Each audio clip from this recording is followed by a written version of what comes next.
सपा के राष्ट्रीय अध्यक्ष और पूर्व मुख्यमंत्री अखिलेश यादव आज मैनपुरी पहुंचकर सांसद मुलायम सिंह यादव के प्रतिनिधि देवेंद्र सिंह एडवोकेट के पुत्र के निधन पर उनके घर पहुंचकर शोक संवेदना व्यक्त की। उन्होंने कहा कि देवेंद्र यादव के पुत्र के निधन से उन्हें बेहद दुख हुआ है। उन्होंने कहा कि परिवार ने उनका हर संभव इलाज कराया लेकिन उन्हें बचा नहीं जा सका, इसका बेहद दुख है। उन्होंने पत्रकारों के सवालों के जवाब देते हुए कहा कि मैं शिवपाल यादव के लिए एक सीट छोड़ रहा हूं, समय आने पर उनसे बात भी हो जाएगी। वहीं उन्होंने भाजपा सरकार पर तीखा प्रहार करते हुए कहा कि भाजपा एक झूठी पार्टी है। भाजपा ने अपने संकल्प पत्र में किए वादे भी पूरे नहीं किए। सपा जो कहती है वो करती है। 2022 में सपा की पूर्ण बहुमत की सरकार बनेगी। साथ ही मीडिया से रूबरू होकर जमकर भाजपा सरकार पर निशाना साधा। Bureau report Kaushambi news network. वो विकास दिखाई नहीं दे रहा, न विकास करना चाहते।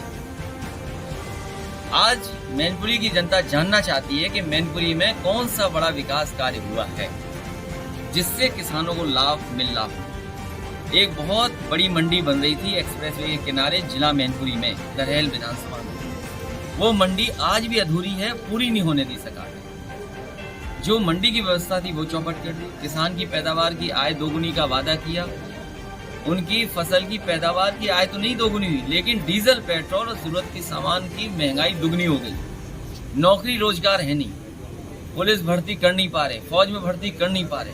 मुझे याद है फौज के एक वरिष्ठ अधिकारी हमारे साथ हेलीकॉप्टर से यहाँ आए थे और यही भारतीय जनता पार्टी और दिल्ली के लोगों ने उनके साथ अन्याय किया। नहीं तो आज यहाँ पर लगातार पुलिस की भर्ती हो रही थी। ये मच्छर खा जा रहा है, कि डेंगू ना हो जाए। हाँ, तो ये लगातार फौज की भी भर्ती होती है। कहाँ हो रही फौज की भर्ती बताइए? सबसे ज्यादा जवान ही आसपास के लोग हैं। तो ये जो बीजेपी के लोग और बीजेपी के अलायंस लोग, बीजेपी पॉलिटिकल आउटफिट है आरएसएस की। जैसे प्रकोष्ठ होता है, आरएसएस का प्रकोष्ठ है बीजेपी, इसलिए उस पर ध्यान नहीं देना है।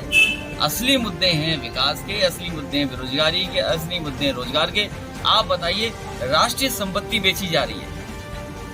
जो राष्ट्र को कहते हैं कि राष्ट्र सर्वोपरि है, हमारा राष्ट्र सबसे ऊपर है। जो लोग ये दावा करते थे झूठा, आज तो उनकी पोल खुल गई। आपको एयरपोर्ट खरीदना हो तो पैसे ले आओ, पानी का जहाज खड़ा करने वाला पोर्ट चाहिए तो पैसे ले आओ, रेलवे ट्रैक खरीदनी हो तो पैसा ले आओ। रेलवे की सब जमीन बेच दी, बड़ी बड़ी कंपनियां बेच दी, टेलीफोन की कंपनियां बेच दी, लाइन बेच दी, ट्रांसमिशन लाइन बेच रहे हैं। और आने वाले समय में सब स्टेशन बिक जाएगा, तुम्हारी गली मोहल्ले के तार बिक जाएंगे और बाद में बिल आपको ज्यादा देना पड़ेगा। बीजेपी सरकार सर ये रामायण सम्मेलन कर रही है, क्या कहेंगे सर? ये उत्तर प्रदेश तब ठीक हो जाएगा जब ये भारतीय जनता पार्टी उत्तर प्रदेश से हट जाएगी। अध्यक्ष जी, उत्तर प्रदेश से भारतीय जनता पार्टी के हटने के बाद सब चीजों में सुधार आ जाएगा। सुप्रीम कोर्ट नाराज है, केंद्र सरकार से कह रहा हमारे फैसले का सम्मान नहीं कर रहे हैं। हमें और समय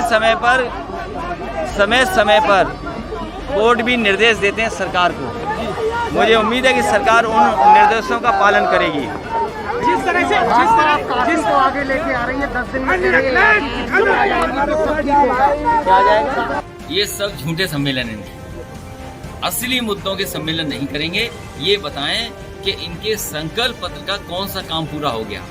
जब इनका भारतीय जनता पार्टी का संकल्प पत्र उठाएंगे तो पहले पन्ने पे लिखा है कि किसानों की आय दोगुनी करेंगे और दूसरे पन्ने पे लिखा है कि उत्तर प्रदेश में डेयरी को लेकर के नई योजना बनाएंगे जिससे डेयरी को बढ़ावा दे सके और ग्रामीण और गांव की अर्थव्यवस्था को बेहतर कर सके। ये दोनों पन्ने फाड़ दिए हैं।